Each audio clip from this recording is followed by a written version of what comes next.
உமக்கென்று வாழ்ந்திட ஆவி வேண்டும்.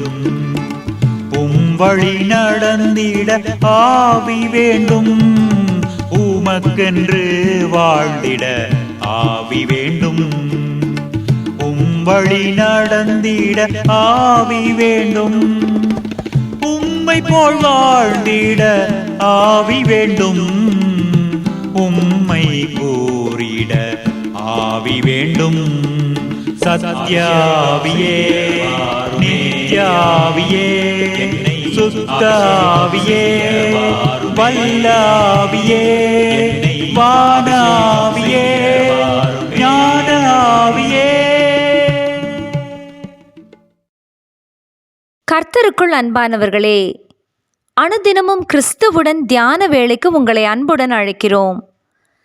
இன்றைய தியானத்திற்கான வேத வாசிப்பு கலாத்தியர் 5ஆம் அதிகாரம் வசனங்கள் 16 முதல் 26 வரை. தியானத்தின் தலைப்பு ஆவியில் நடத்தப்படுதல். கிறிஸ்துவினுடையவர்கள் தங்கள் மாம்சத்தையும் அதன் ஆசை இச்சைகளையும் சிலுவையில் அறிந்திருக்கிறார்கள். கலாத்தியர் 5ஆம் அதிகாரம் வசனம் 24. ஒரு நாளை ஆரம்பித்து பின்னர் அந்த நாளை முடித்து நித்திரைக்கு செல்கிறோம். சிந்தித்தால் அது ஒரு சாதாரண விஷயமாக நமக்கு தெரியும். ஆனால் ஒரே நாளிலே எத்தனை தீர்மானங்களை எடுக்கிறோம், எவ்வளவு வேலைகளை செய்கிறோம், எத்தனை பேருடன் பேசுகிறோம். இயல்பாகவே இவை நடைபெற்று கொண்டே இருக்கிறது. நமக்குள் எப்போதுமே ஒரு போராட்டம் இருக்கத்தான் செய்கிறது. மாம்சம் ஆவிக்கு விரோதமாகவும் ஆவி மாம்சத்துக்கு விரோதமாகவும் போராடுகிறது. மாம்சத்தின் கிரியைகள் வெளியரங்கமாய் இருக்கிறது.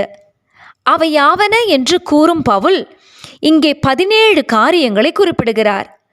இவற்றில் எதுவாவது நமக்குள் இருக்கிறதா என்பதை நாம் சிந்திக்க வேண்டும். காரணம், இவைகளை செய்கிறவர்கள் தேவனுடைய ராஜ்யத்தை சுதந்தரிப்பதில்லை என்று இங்கே குறிப்பிடப்பட்டுள்ளது.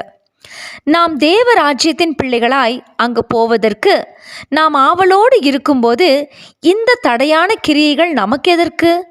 நாம் விபச்சாரம் செய்வதில்லை என்று தைரியமாக சொல்லுவோம். ஆனால் எத்தனை பகைகள், விரோதங்களை நமது உள்ளத்துக்குள் தேக்கி வைத்து கொண்டிருக்கிறோம். இவைகளை விட்டு நாம் முதலாவது வெளியே வருவோம். ஆவியின் கனி என்று அதன் 9 தன்மைகளையும் இங்கே குறிப்பிட்டு எழுதுகிறார் பவுல். இவற்றை நமது வாழ்வில் உருவாக்குவது பரிசுத்த ஆவியானவரே. ஆவிக்குரியவர்கள் இவ்விதமான குணாதிசயத்தையே கனிகளாக வெளிப்படுத்துவார்கள். கிறிஸ்துவினுடையவர்கள் தங்கள் மாம்சத்தையும் அதன் ஆசை இச்சைகளையும் சிலுவையிலே அறைந்திருக்கிறார்கள் என்றால் நாம் அதை அப்படியே செய்திருக்கிறோமா? செய்திருந்தால் நம்மில் ஆவியின் கனி வெளிப்படுவதற்கு தடையேது? தேவ பிள்ளையே, நாம் ஆவிக்கேற்றபடி நடக்கவும் ஆவியினால் நடத்தப்படவும் ஆவியினாலே பிழைத்திருக்கவுமே அழைக்கப்பட்டுள்ளோம். அப்படி இருக்க விழுந்து போன ஆதாமின் மாம்சத்துக்குரிய குணங்கள் நம்மில் வெளிப்படுவது எப்படி? கிறிஸ்து உலகத்திலும் பாவத்திலும் இருந்து நமக்கு விடுதலை மட்டுமல்ல, வெற்றியையும் பெற்று தந்துள்ளார். ஆகவே உள்மன போராட்டங்களை ஒழித்துவிட்டு நமது ஆசை இச்சைகளை சிலுவையில் மேற்கொள்வோமா? ஆவிக்கேற்ற கனி கொடுப்போமா? ஆவியின் கனி சகல நற்குணத்திலும் நீதியிலும் உண்மையிலும் விளங்கும். எபேசியர் 5ஆம் அதிகாரம் வசனம் 9. ஜெபம் செய்வோமா? அன்பின் தேவனே, எந்த ஒரு சந்தர்ப்பத்திலும் ஆவியின் கனியை மட்டுமே வெளிப்படுத்துகிறவனாய் இருக்கவும் அதற்காக நான் பிரயாசப்படவும் எனக்கு கிருபையை தந்தருளும். ஆமென்.